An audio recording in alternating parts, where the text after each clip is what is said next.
on, pal. It's right. You want to burn do here? You for? You're in the right place. You just have to sign in. Evacuate now. Hang up the phone. So sorry, I'll have... Feed off to me. And we'll find out what's going on with I will never steal from the... Might be a good... What the fuck? Bro? Sometimes I use fire to smoke out Hornet.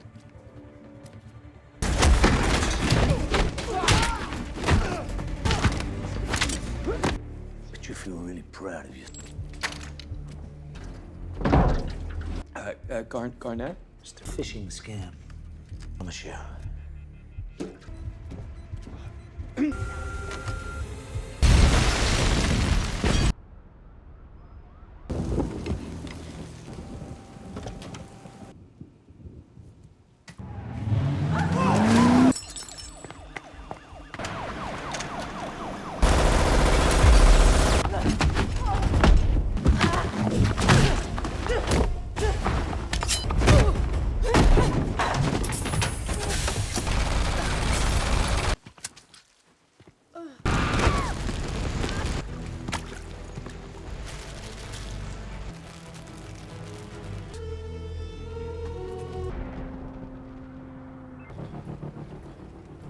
Fucking beehives. My shit. You break it. You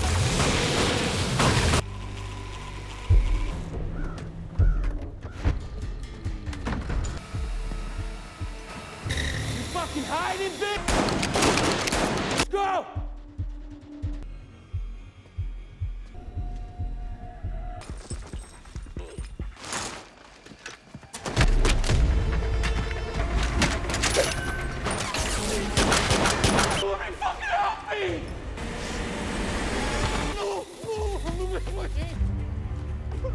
Help me understand, because I'm a little confused. It must be your winning person.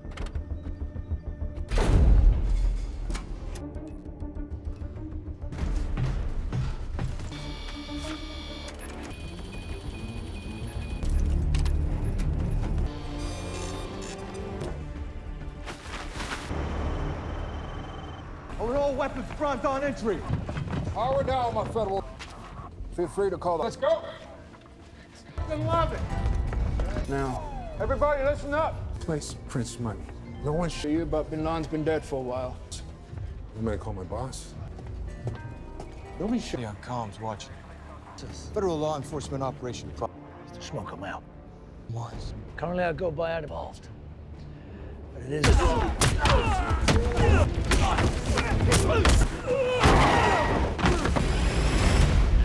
Oh, if it isn't the fucking golden... put him on. Here to kick some fucking beekeepers ass. Now listen, that place is the crown... To the ground. Well, you know... We got it. Copy that. Applause. Let's say goodbye. Get the fuck out! Yeah, And in an orderly fashion. 2 weeks, nada. So no one is shooting us. To close that distance.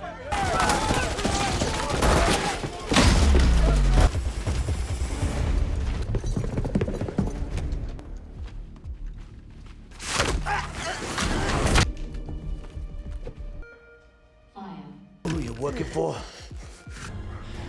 You are.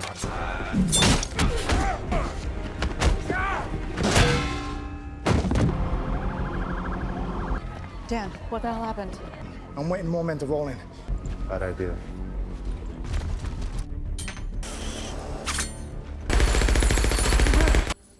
You done?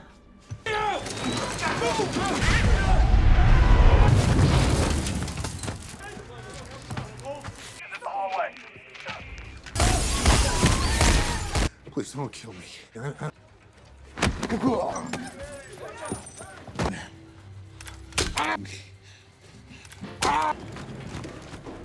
Olympian. They could stop, but work hard all their lives. Dedicated their whole life to millions from a charity she ran. These people, they're untouchable.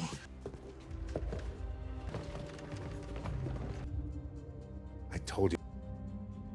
Sometimes. That man is the regular response. but we have laws for these things. Then you have me. Black window! Shut your fucking mouth! 3 boys and a gun. He went that way. Have you been? No, he's tricking. Almost.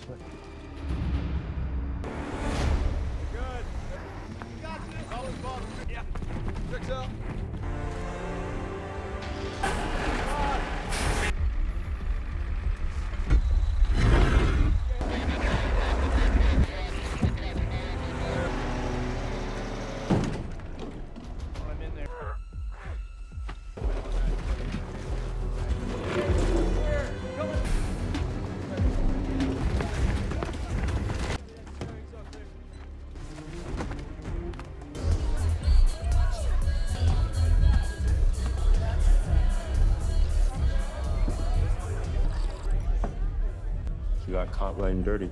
So just hit me up on Insta. Sorry. See.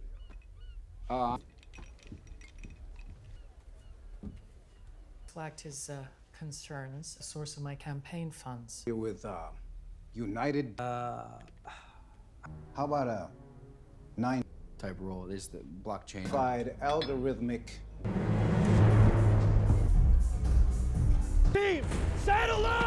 Ass. Level 3. Side.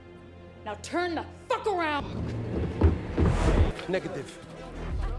Nice. Now! Do it! Now! Keeper, huh? Asshole's brains on the lawn. Executing him. Nice. Isn't that the bloody question? Wiley? Yeah, you good? Take it easy. Take it easy.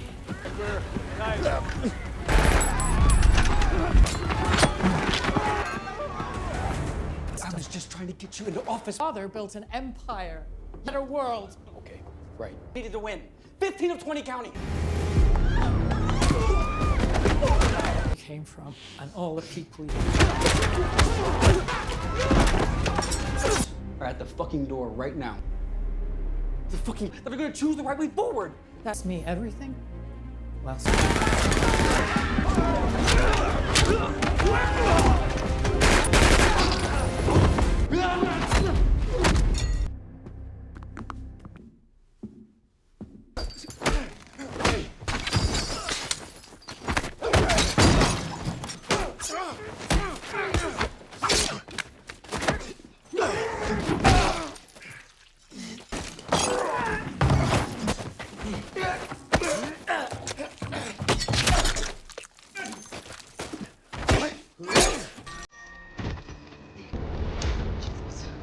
What's your plan here, huh?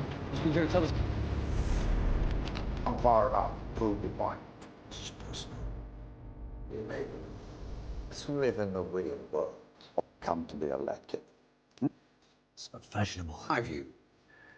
Not like you. Now have a seat. Wait. You put that down.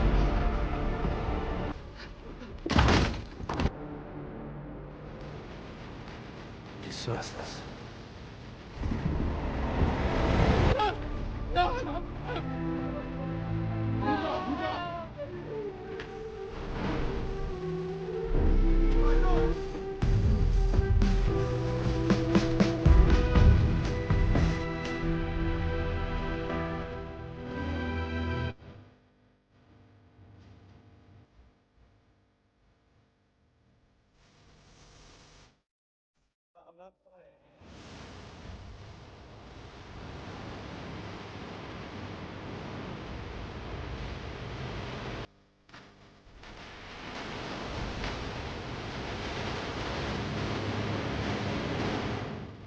Hey guys, today we're diving headfirst into The Beekeeper, a film that proves sometimes the only thing standing between a tranquil life and utter chaos is a very angry ex-black ops agent with a penchant for poetic justice. Get ready for a high-octane ride where cybercrime meets old-school vengeance, and the buzz is definitely not about honey. Before you head off, if you're enjoying the kind of content I make, please consider liking and subscribing. No pressure, but it truly helps me keep the action coming.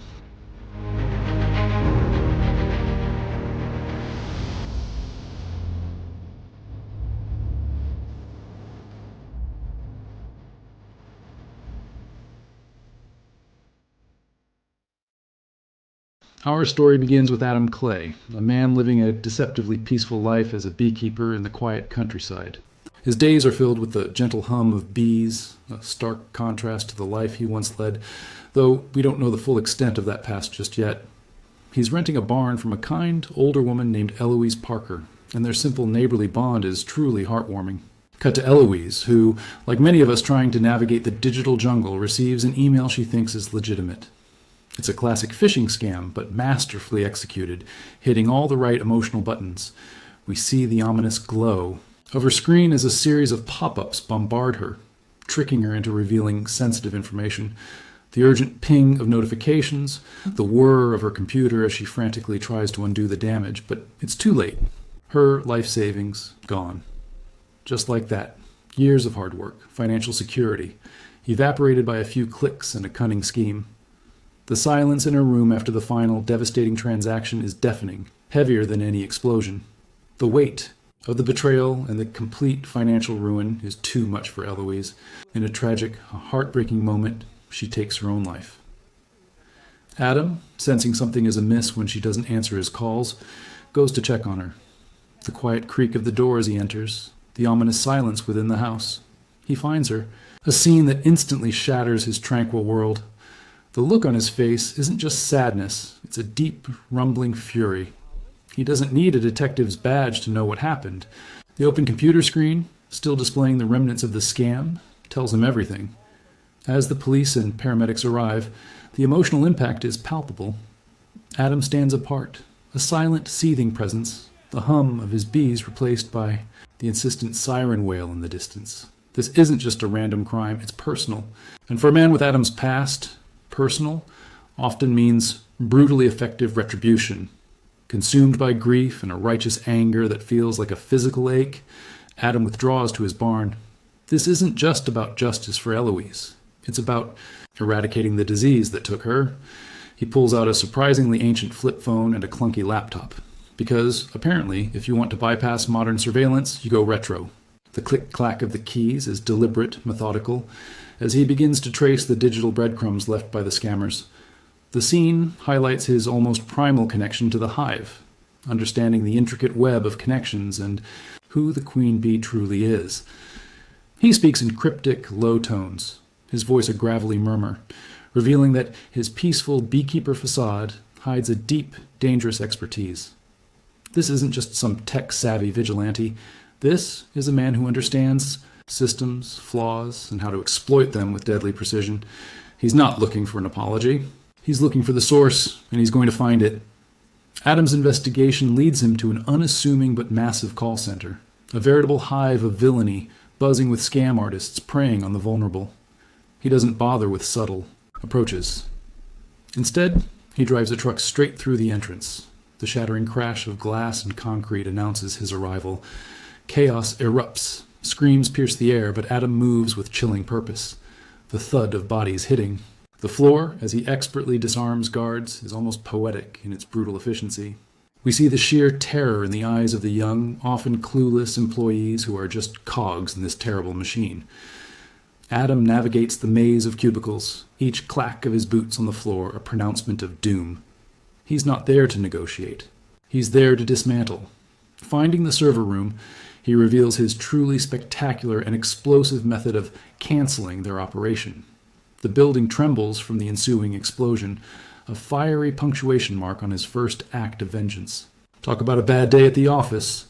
In the smoking aftermath of the call center's unscheduled renovation, FBI agent Verona Parker arrives on the scene. And, oh, the irony, she's Eloise's daughter, bringing a deeply personal layer to the investigation. The crunch of debris. Under her boots as she surveys the destruction speaks volumes. This isn't just an arson. It's a meticulously planned act of targeted destruction, clearly meant to send a message. Verona, sharp and observant, quickly dismisses the local police's bumbling theories. She sees the signs of a professional, someone with highly specialized skills, not just a disgruntled employee. The few survivors are in shock, stammering about a ghost or a force of nature. Verona feels the gravity of the situation, the chilling realization that this isn't over. She's not just hunting a perp, she's hunting a highly trained individual with a motive so strong it caused this level of devastation. Her internal alarm bells are ringing loud and clear. Back at headquarters, Verona and her team dig deep, sifting through the digital and physical ashes of the call center. The technical wizards are baffled by the lack of conventional footprints, the sheer ruthlessness of the attack. They find fragmented clues, digital whispers of a legendary, almost mythical Black Ops entity, the Beekeepers. It's the kind of covert organization that sounds like it was dreamt up in a late-night Reddit thread, but apparently it's all too real. Verona's eyes widen as she learns of their existence. A shadow group operating outside any governmental authority, dealing with threats too sensitive or too messy for official channels. The idea of someone like Adam being a beekeeper sends a shiver down her spine. It explains his surgical precision, his seemingly impossible ability to vanish.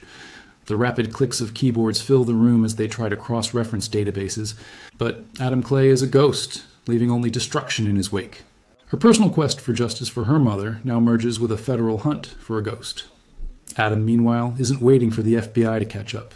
He's already several steps ahead, his hive mind always processing, following the intricate money. Trail from the ashes of the call center, he uncovers the next layer of the onion, a sleek, impenetrable corporate skyscraper. This isn't some back alley operation. This is a legitimate-looking front, all glass and steel, humming with a false sense of security. The distant rumble of city traffic contrasts with the quiet intensity in Adam's eyes as he scopes out the building. He's like a predator circling its prey, analyzing every weakness, every potential entry point. He knows this won't be as straightforward as a call center. This requires more finesse, more infiltration, more of his forgotten skill set. The click of his camera taking a long-distance shot is the only sound, a silent promise of the chaos to come. He's preparing to breach the inner sanctum, where the true queen bees of this operation reside. Night falls, and Adam initiates his move on the corporate building. This isn't a smash and grab. It's a silent, almost balletic infiltration. The soft thud of his specialized boots on polished floors, the barely audible whir of sensors he expertly bypasses. He's a ghost in the machine, disabling security cameras with a precise snap and bypassing laser grids with fluid movements that would make a gymnast jealous. When he encounters guards, it's a masterclass in close-quarters combat. The sharp crack of a punch, the gasp of an unconscious body, the metallic scrape of a silenced weapon being holstered. It's brutal, efficient, and surprisingly quiet for someone causing so much mayhem. He's not reveling in the violence, but executing a task with the grim determination of a man on a mission. The only sounds are the rhythmic beep of a keypad being hacked and the frantic thump-thump of your own heartbeat as you watch him move. This guy doesn't just break in, he practically redefines the concept. Adam finally reaches the pulsating heart of the corporate hive, the server room.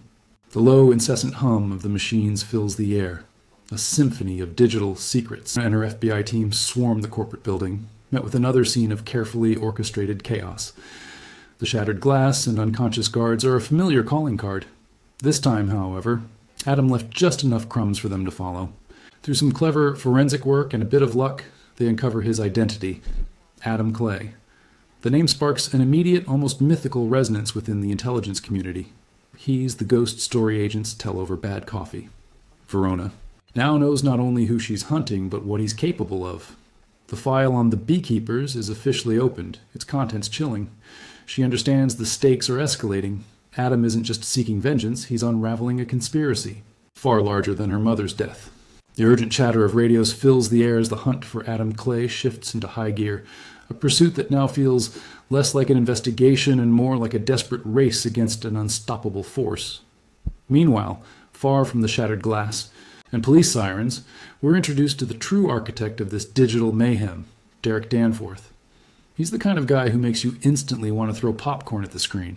Spoiled, entitled, and utterly devoid of empathy, he's lounging by a ridiculously oversized pool, sipping on something expensive, completely oblivious to the trail of destruction Adam Clay is leaving in his wake.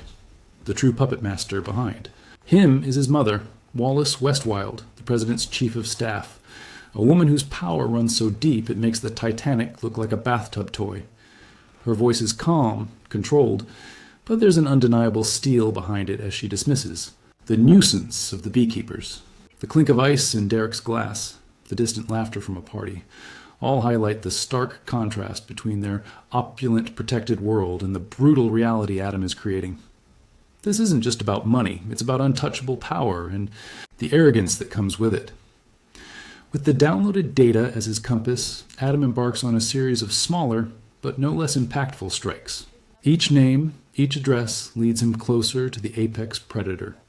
We see him in quick, sharp sequences, the sharp crack of a hand breaking a lock, the gasp of a tech guru caught off guard in his penthouse, the thud of a bagman's head against a table as Adam extracts information. He's not interested in violence for its own sake, but as a surgical tool. He's systematically dismantling the network, piece by agonizing piece, like carefully pulling apart a tangled knot. The soundscape here is intense.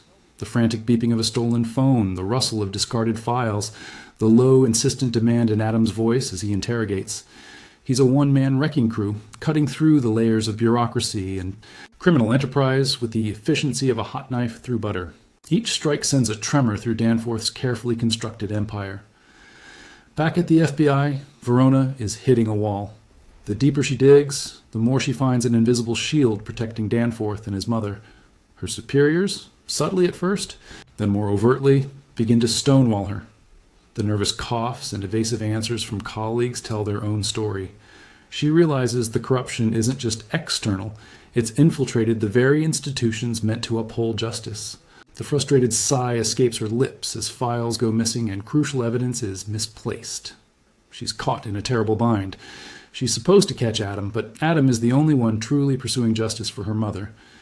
The ethical dilemma weighs heavily on her, creating an internal clash between her duty and her conscience. She's starting to see Adam less as a criminal and more as a necessary, brutal force against a system that has utterly failed. It's a lonely, frustrating path, but Verona's determination only hardens.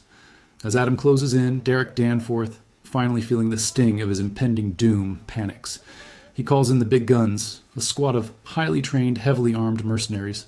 These aren't your average street thugs. They're professionals, paid to eliminate problems.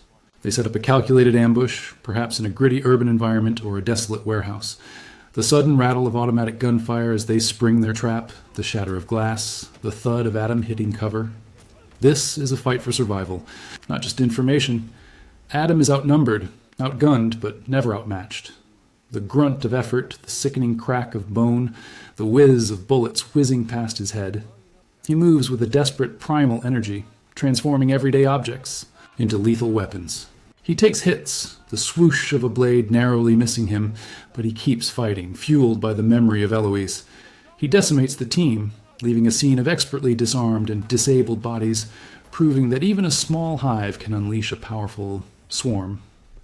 Wounded, but far from broken, Adam emerges from the ambush, his movements perhaps a little slower, but his resolve burning brighter.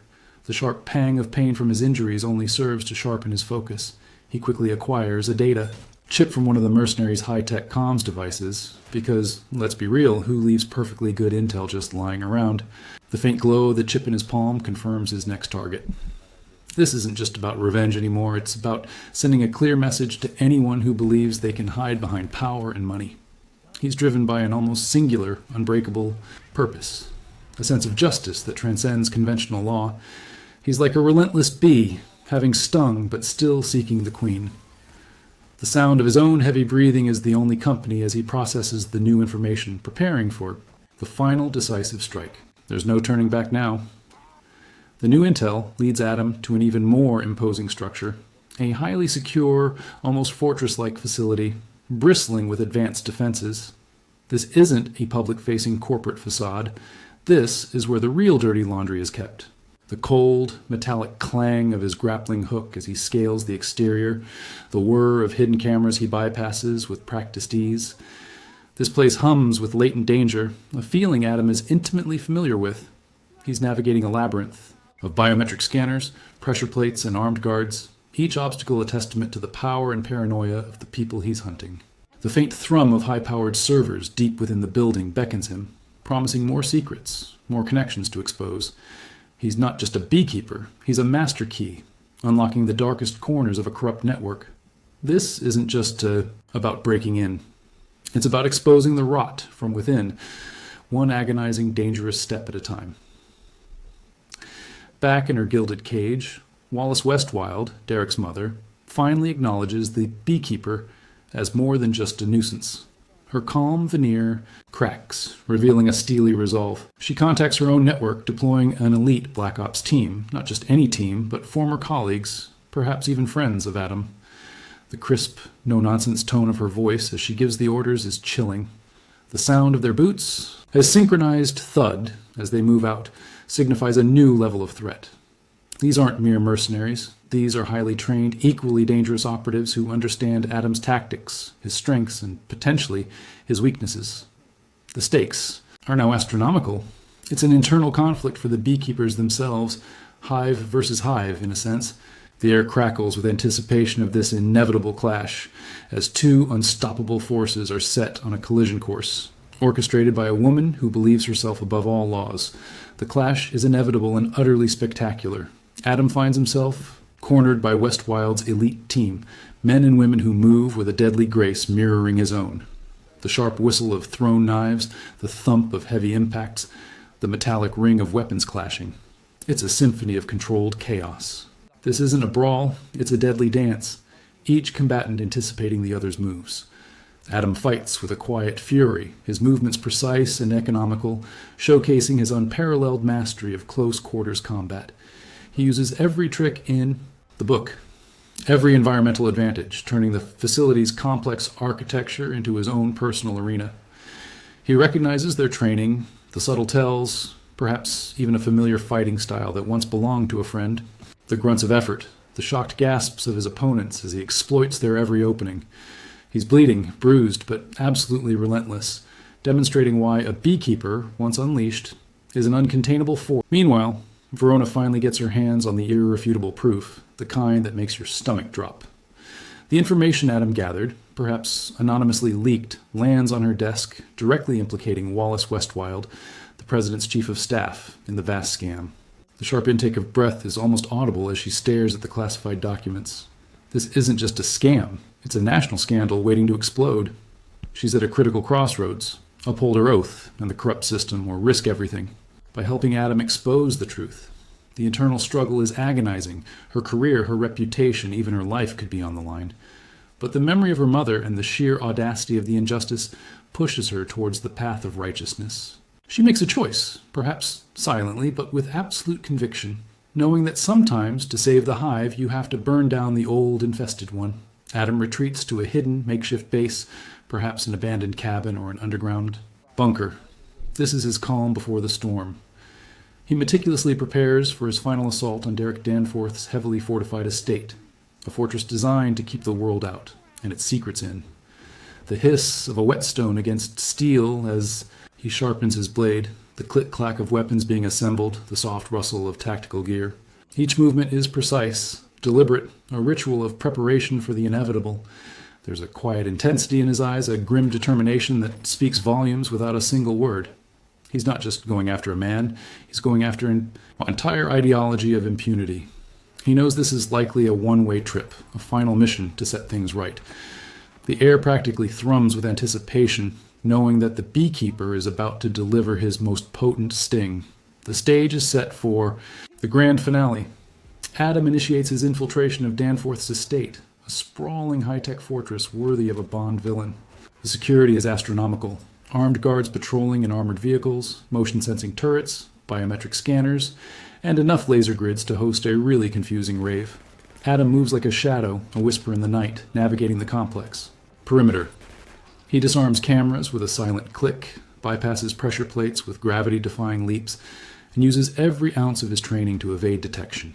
When stealth isn't an option, he resorts to brutal efficiency. The thud of a guard hitting the ground, the sharp crack of a silenced pistol, the whiz of a dart hitting its mark. He's a force of nature, an unstoppable tide against a wall of concrete. And technology.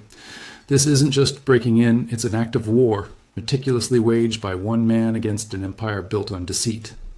Deep within the estate, Adam battles his way through increasingly formidable opposition. He faces not only Danforth's personal army of elite bodyguards, but also, surprisingly, some federal agents, corrupted or coerced into protecting the illicit operation.